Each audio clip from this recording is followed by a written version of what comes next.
Pessimism sells more because it sounds it is helpful.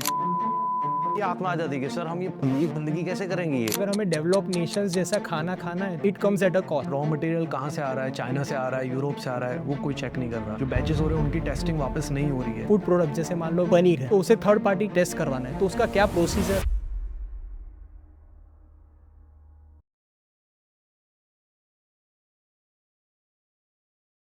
कुछ हफ्ते पहले मैं अपने टेनिस क्लब में, हमारी एक सोशल गैदरिंग थी और उसमें मैं उनका नाम नहीं लूँगा, पर वो इंडिया के टॉप सिविल सर्वेंट वहाँ आए थे.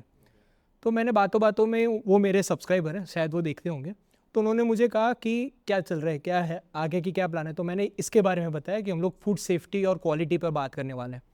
उनका जो रिस्पॉन्स था उससे मुझे चौंका दिया. उन्होंने कहा बेकार, जिस तरीके से कहा उन्होंने कहा कि बेकार, होपलेस.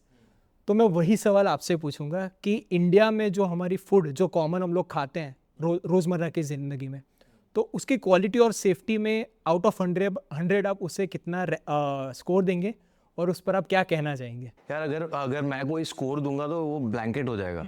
मुझे लगता है कि अलग अलग लेवल पे उसका स्कोरिंग अलग अलग होगा. मुझे ऐसा लगता है, पर situation is not that good, that's for sure.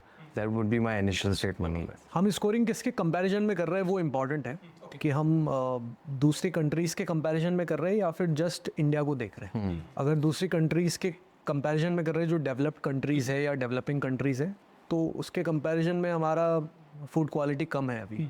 That's because checks वगैरह उतने अच्छे से नहीं होते.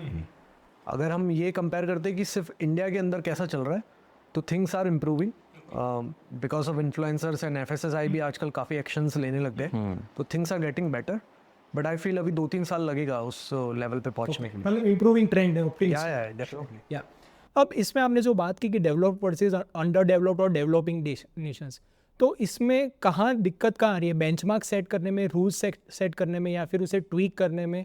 किसके कारण हमारा अभी उनके लेवल ऑफ स्टैंडर्ड पर हम लोग नहीं कर पा रहे? उसका क्या कारण हो सकता है, वो जानूंगा. मेरे हिसाब से it's a pure number game as well. The amount of हमारा पॉपुलेशन टू बिगिन विद, उसके बाद अलग अलग सेक्शंस हैं जहाँ पे अवेयरनेस ही नहीं है अबाउट फूड सेफ्टी. अगर हम गवर्नमेंट या ऑर्गेनाइजेशंस की बात करें तो जो लैब्स हैं, very limited labs for the amount of people that we are dealing with. तो आई थिंक ये मल्टीपल लेवल्स पे लिमिटेशंस आ रहे हैं. What do you think sir? India में आज भी कुछ 80 करोड़ लोग सरकार से राशन लेते हैं, तो वो तो आधे से भी ज़्यादा जनता वो हो गई जो राशन लेती है. अभी उन लोगों को अगर हम सोचेंगे कि तुम टॉप क्वालिटी फूड प्रोवाइड कर दो, क्या वो लोग अफोर्ड कर सकते हैं? वो अफोर्ड ही नहीं कर पाएंगे. तो जो अफोर्ड करने वाले लोग हैं वो तो 5 से 10% ही बचते हैं जो सही में उतना पैसा देकर एक अच्छा साफ खाना ले सकते हैं. तो मुझे इसलिए लगता है कि अथॉरिटीज़ भी उतना केयर नहीं करती कि इन 5% के लिए हम इतना क्यों पैसा डालें, क्योंकि हमें तो पहले उनको फीड करना है जो इतना कमा ही नहीं पा रहे कि हम खाना खा सकें. राइट. तो मतलब ऐसा कह सकते हैं कि अगर हमें डेवलप नेशंस जैसा खाना खाना है तो it comes at a cost, right? कि मतलब वो कॉस्ट हमें अगर होगी then we are at par with them, right? अब आजकल कई लोग लेबल को ज़्यादा जोर डाल रहे हैं कि लेबल पढ़ो और उसके अकॉर्डिंग हम लोग खाना हमें चूज़ करना चाहिए. मेरा सवाल उसका एक लेवल डीपर है कि जो लेबल में लिखा हुआ है वो कितना सही है, कि मतलब आप लेबल में कैलोरी कंटेंट, इंग्रेडिएंट जो लिख रहे हो, क्या वही चीज़ आपको अंदर दिख रही है कि वहाँ भी मिसमैच है? वो आपसे पूछूंगा. द प्रॉब्लम हियर इज कि हमें बताया गया कि भाई जिस स्टैंडर्ड अथॉरिटी है FSSAI, वो जो बोलती है हमें उसको मानना है, राइट? बट रिसेंट केसेस इतने सारे आए हैं जहाँ पे हमें पता चला कि लेबल पे कुछ लिखा है, अंदर था क्या पता नहीं. तो अगर एक अवेयर कंज्यूमर है तो वो ब्रांड आइडेंटिटी या ब्रांड ट्रस्ट के साथ जाएगा. बट अगर एक अवेयर लैक ऑफ अवेयरनेस की वजह से बहुत लोगों को पता ही नहीं है कि कौन सी ब्रांड को हम ट्रस्ट करें. Because I then these are the kind of DMs that I get कि सर पता कि आप बोलते तो हो कि ये supplement is okay to take, कि भाई अगर खाने में से तुम प्रोटीन नहीं ले पा रहे हो तो ले लो supplement, but how do we trust a brand? तो वहाँ पे दिक्कत होती है. जैसे Chirag has started doing really good thing which he वो खुद से लैब टेस्ट करा लेता है, but not everyone is capable of doing it. And उससे डीपर क्वेश्चन ये होता है कि वो करना भी चाहिए क्या? तो देन अगर हमें ये करना है तो what's the point of having an authority, है ना? मतलब उनका काम हमें करना, हम क्यों कर रहे हैं? सो या मेरा एक और डीपर क्वेश्चन है to the label, but will come to that. मैंने जब ये टेस्टिंग करवाई थी ना, एक ब्रांड का भी नाम नहीं ले सकता मैं, बट उसमें काफ़ी कुछ डिस्क्रिपेंसीज आई थी सामने। मैंने ब्रांड को ईमेल करा, मैंने कहा तुम क्या कर रहे हो, मतलब मैं अगर ये पोस्ट करूँगा तो तुम्हारी कंपनी बंद हो जाएगी, रातों रात बंद हो सकती। तो उन्होंने बोला हम चेक करके बताते हैं। जब चेक करा तो दे केम टू मी एंड बोला कि हम भी वाइट लेबलिंग करते हैं, हम बाहर से प्रोडक्ट बनाते हैं। तो इनिशियली हमें FSSAI से लाइसेंस मिल गया, क्योंकि फर्स्ट जो बैच था वो क्लीन था, बट उसके बाद जो बैचेस बन रहे हैं उनको कौन चेक कर रहा है।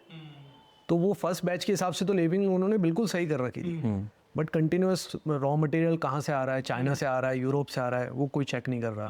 जो बैचेस हो रहे हैं उनकी टेस्टिंग वापस नहीं हो रही है, तो वहाँ पे वो खराब हो जाता है। अब फूड लेवल पर कुछ कह रहे थे, वो मेरा नेक्स्ट सवाल वही था कि फूड लेवल का आजकल जो ट्रेंड चल रहा है, how much it is a myth, how much it is a fiction and how much it is a fact, वो मैं आपसे पूछूंगा कि क्योंकि आजकल क्या कर रहे हैं कि कैलोरी इतनी है, वो एक कैलोरी पर ही सीमित रह जाते हैं, उसके नीचे कोई देख नहीं रहा कि प्रोटीन कंटेंट कितना है, लीन प्रोटीन कितना है। लोगों को लगता है कि 20 ग्राम्स ऑफ प्रोटीन मिल गए तो वो अच्छा हो गया, पर वो लोग वही कार्ब्स को देखते नहीं हैं। तो आपका लेबल के जो आज लेबल पर जो पॉपुलर हो रहा है उसके बारे में क्या ख्याल है? वो यार मुझे लेबल पढ़ना it's a good awareness thing, positive changes की people have started taking it seriously, but उससे बड़ा प्रॉब्लम ये है कि people don't know what to do with that data. हाँ, मुझे पता चल गया कि इसके अंदर इतना शुगर है, अब मैं क्या करूँ इसका, बिकॉज उसका इन्फॉर्मेशन और importance will differ from person to person. और अगर उसका लेंस खाली फियर मॉन्गरिंग है कि इसमें इतना सारा ये है, तो हमारा जो एक्चुअल प्रॉब्लम है ना, विच इज़ हमारा messed up relationship with food, उसको हम और बुरा करते जा रहे हैं। That's what I feel. बस it's just it creates a lot of anxiety in clients के सर अब हम करें क्या। So the way I differ from PFC और फिटर या most of the other thing is के ट्रांसफॉर्मेशन का काम नहीं है। I deal with Indian families day in and day out. फटकी आत्मा आ जाती है कि सर हम ये गंदगी कैसे करेंगे, ये अब खाने, तो वो उसको और प्रमोट कर रहा है। आई थिंक हमें थोड़ा और डीप लेयर में जाके नुआंसेस में बात करनी चाहिए कि हाँ ये लेबल है, इसको पढ़ा, अभी इसको तुम्हें ऐसे यूज करना है, इंस्टेड ऑफ गोइंग कि इसमें ये है और ये बुरा ही करेगा तुम्हारे साथ, which is happening a lot lately. मतलब आप जो कह रहे हो एंग्जाइटी बढ़ रही है कंज्यूमर। दैट्स व्हाट आई मेरे क्लाइंटल में तो जो भी मेरा एक्सपीरियंस है इनिशियल कंसल्टेशन में दिखता है वो। So I agree with doctor Umesh शेयर। आप देखोगे मेरे इंस्टाग्राम पे मैंने ऐसा कंटेंट कभी नहीं बनाया कि मैं साथ में शुगर रख के बता रहा हूँ इसके अंदर इतनी शुगर है। और ये जो फेमस इन्फ्लुएंसर आजकल कंटेंट बनाते हैं मैं इससे एग्री भी नहीं करता। अभी मैं कहीं भाग के रनिंग करके आ रहा हूँ, मुझे रियल का जूस पीना है कोई भी, अगर मैं देखूंगा उसमें शुगर है तो I need that sugar, right. अगर वहीं मैंने ऐसा कंटेंट देखा एक जनरल पॉपुलेशन ने जिसको इसके बारे में कुछ नॉलेज नहीं है, वो क्या पिएगा उस टाइम, उसको समझ ही नहीं आएगा कि मैं तो जहर पीने लग गया। वो पॉइजन नहीं है, पॉइजन डोसेज से बनता है कि हम दिन भर वो चीज़ पी रहे हैं तो वो खराब कर रहा है आपको। तो इस बात से मैं एग्री करता हूँ कि उससे बहुत ज़्यादा एंग्जाइटी और होने लग रही है। और फूड का जब रिलेशनशिप ख़राब हो जाता है ना, लाइक आप बच्चे को अगर हमेशा शुगर से डरा के रखोगे, किसी को हमेशा डरा के रखोगे, तो बैक ऑफ द माइंड वो बनता रहता है कि यार इसको मैं ना एज अ ड्रग यूज़ करूँगा कि मैं इसको छुप छुप के खाऊंगा, सो दैट मैं किसी को बताऊँ नहीं। ये मेरे को है ना सबके सामने शर्म आने लगती है खाने से, तो वो चीज़ सही नहीं है, उससे आप हेल्दी नहीं हो सकते। मतलब फिजिकली फिर भी हो जाओगे, मेंटली आपकी तो हेल्थ ख़राब ही होती जा रही है। मॉर्गन हाउसेल की एक बुक है साइकोलॉजी ऑफ मनी, उसमें शायद एक चैप्टर ही था कि pessimism sells more because it sounds it is helpful. Optimism में आपको लग रहा है कि ये आपको उल्लू बना रहा है, ऐसा कुछ। मुझे लग रहा है वही चीज़ जो फाइनेंस में एप्लीकेबल है कि आपको स्टॉक है ये सब कुछ, अगर पेसिमिस्टिक कहते हो तो वो उसकी एक साइकिल होती है। वैसे ही मुझे लगता है कि फूड में भी आजकल है कि कोई इंसान आपको बताएगा कि ये मत खाओ तो आपको लगेगा कि वो मेरी हेल्प कर रहा है, कि उसको मेरी फिक्र ज़्यादा है। तो फियर मॉन्गरिंग पर यहीं से मैं आपसे पूछूंगा कि आजकल जो फियर मॉन्गरिंग का ज़माना है, कि मतलब ट्रेडिशनली आप ले लो या फिर कोई आपकी बिलीफ सिस्टम पहले से है वो ले लो, या फिर आपका खुद का एजेंडा भी हो सकता है, back of the mind incentive हो सकता है। तो उसके कारण जैसे कि आपने कहा कि एंग्जाइटी बढ़ रही है, आपने भी जैसे कहा कि चाइल्ड में भी अगर बच्चे कोई आप ऐसे जहन में डालोगे कि ये खराब है ये खराब है, तो उसकी पूरी ज़िंदगी वही अपने सोच में वो रखेगा। तो हाउ टू काउंटर दैट, मैं वो आपसे पूछना चाहूँगा कि कोई भी आज व्हाट्सएप फॉरवर्ड करता है, इंस्टाग्राम करता है, जो फियर मॉन्गरिंग का होता है कि भाई ये मत खाओ, इससे एसिडिटी होगी, इससे बोन डैमेज होगा, तो उसे आप कैसे काउंटर कर पाते, व्यूअर्स को कैसे वो सिखा पाओगे आप? आई थिंक जो हमें कर रहे हैं क्रिएटर्स लाइक मी है, चिराग है, हम जो कर रहे हैं, talking about it is going to create a change anyway. Because chitter chatter होना चाहिए, back and forth होगा, people will go in the extremism.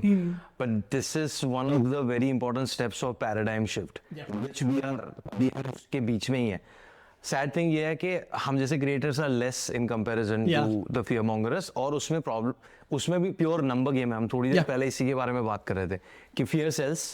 मैं अगर ऐसे रिसर्च पेपर लेके नुआंस में दोनों चीज़ें अच्छे से बताऊंगा, बोलेंगे इसमें मज़ा ही क्या है जब तक मैं आपको डराऊंगा नहीं. और वहाँ पे भी proper neuro science and psychology involve है. जब तक तुम्हें डर नहीं लगेगा तब तक तुम्हारे पास वो मोटिवेशन नहीं आएगा, सर्वाइवल किक इन नहीं होगा एंड वगैरह वगैरह. So but I think keeping this conversation going and not succumbing to the number game would be the way to go. So I'll give you one example. अभी Twitter पे कुछ दिन पहले किसी ने एक पोस्ट करा था, कोकोनट का वाटर पैकेज वाटर था और उसके अंदर लिखा हुआ था कि इसके अंदर कोकोनट का कॉन्सेंट्रेट है 10%. उसने पोस्ट करके बोला कि इसमें तो 10% ही है, तुम पैसा देते हो, नेचुरल कोकोनट क्यों नहीं पी लेते. मैंने कोट करके उसको बोला, मैंने कहा भाई लिखा तो है 10% कॉन्सेंट्रेट है, कॉन्सेंट्रेट से ही तो पूरा कोकोनट वाटर बनेगा. पैकेज फूड में आप ओरिजिनल तो डाल नहीं सकते हो, सड़ जाएगा वहाँ पे. कॉन्सेंट्रेट को ही लेकर आप ट्रैवल कर सकते हो, उसको सेल कर सकते हो मार्केट में. अब ये बिल्कुल बेसिक सी चीज़ थी, कैलोरीज वाइज वगैरह सब कुछ सेम था उसमें नॉर्मल कोकोनट वाटर से. लोगों के कमेंट आते तू बिक गया, तूने इस ब्रांड से पैसे लिए इसलिए तो ऐसा बोल रहा है. मैंने कहा भाई ऐसा कुछ नहीं है, मैं तो कॉमन सेंस बता रहा हूँ कि कॉन्सेंट्रेट 10% है, उसमें पानी नहीं है, वो जेल है, उसमें पानी मिक्स करोगे तो पूरा बन जाएगा. तो ये प्रॉब्लम है कि अगर मैं लोगों को बोलता कि ये मत पियो, तो मेरे को सबसे ज़्यादा उसमें लाइक्स आते हैं, प्यार मिलता, लोग बोलते हैं अरे बिल्कुल सही बता रहे. बट मैं लोगों को बोल रहा हूँ भाई पी सकते हो. अब हर जगह मेरे को कोकोनट वाटर नहीं मिलता तो मैं फ्रिज में से निकाल के वो पैकेज भी पी सकता हूँ, that's not a problem. But लोगों को सुनना ही नहीं वो बात. I have to idea something. सो यहाँ पे चिराग बोल रहा है, इसमें दो चीज़ें हैं. सबसे पहले मैं लोगों से पूछना चाहता हूँ, ऑन बिहाफ ऑफ एवरीवन जो एंटरप्रेन्योर है या पैसा कमा रहे हैं, छोटा सा बिजनेस कर रहा है, गया, why is it? अगर मैं पैसा कमा रहा हूँ, गलत क्या है उसमें? अगर आप एज अ व्यूअर चैरिटी करके अपना घर चला रहे हो, well and good for you, ठीक है. That's one. Two, ये जो प्रिजर्वेशन की पूरी बात आती है, या आर्टिफिशियल नेचुरल क्यों नहीं है, या प्रिजर्वेशन कब से बुरा हो गया.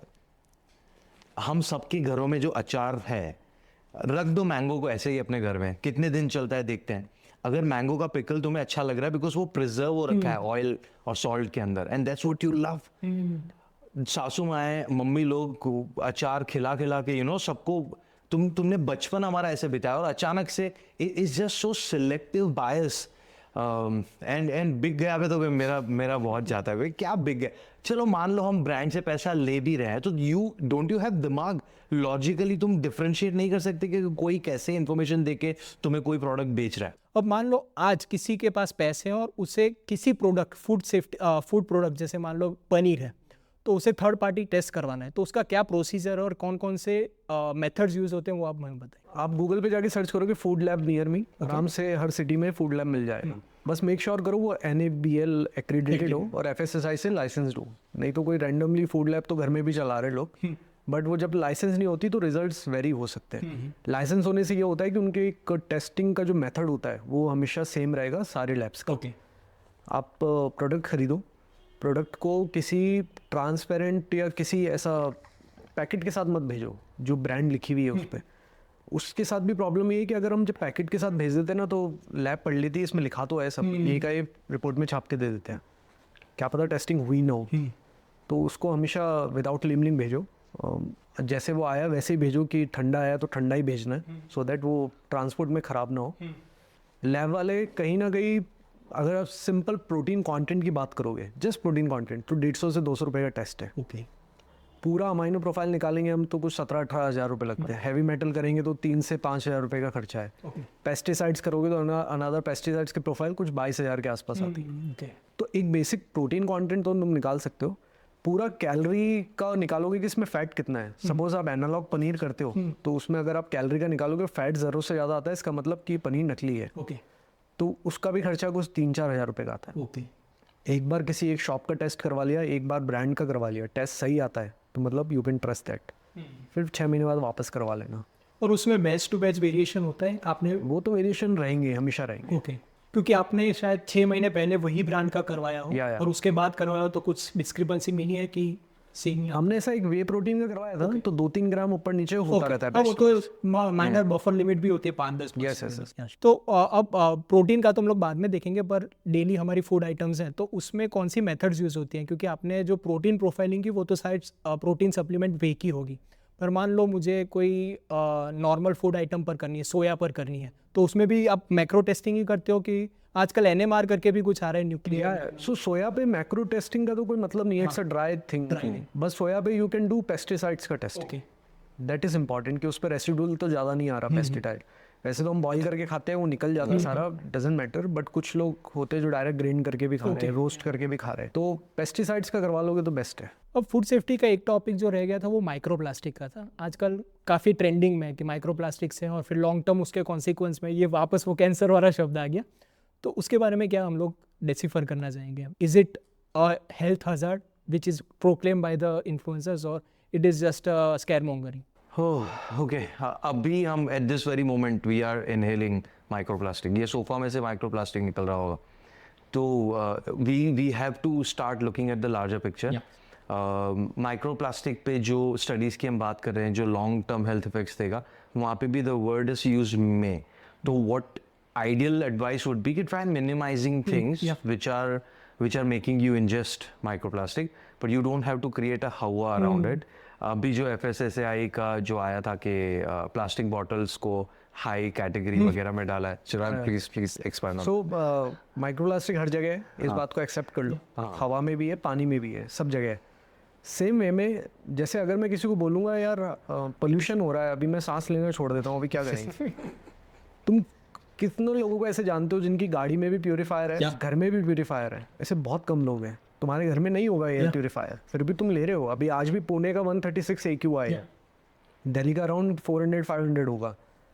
इस चीज़ से तुम बच नहीं सकते हो। सेम वे में माइक्रोप्लास्टिक से तुम बच नहीं सकते हो। बट बचने का, जैसे हम पोल्यूशन से बचने के लिए क्या करते हैं, हम मास्क पहन लेते हैं, या फिर हम है ना ऐसे बर्निंग नहीं करते, कचरा नहीं जलाते, पोल्यूशन और ना बढ़े। सेम वे में माइक्रोप्लास्टिक से बचने के लिए तरीका है कि तुम ऐसे प्लास्टिक के डब्बों में खाना गर्म मत करो।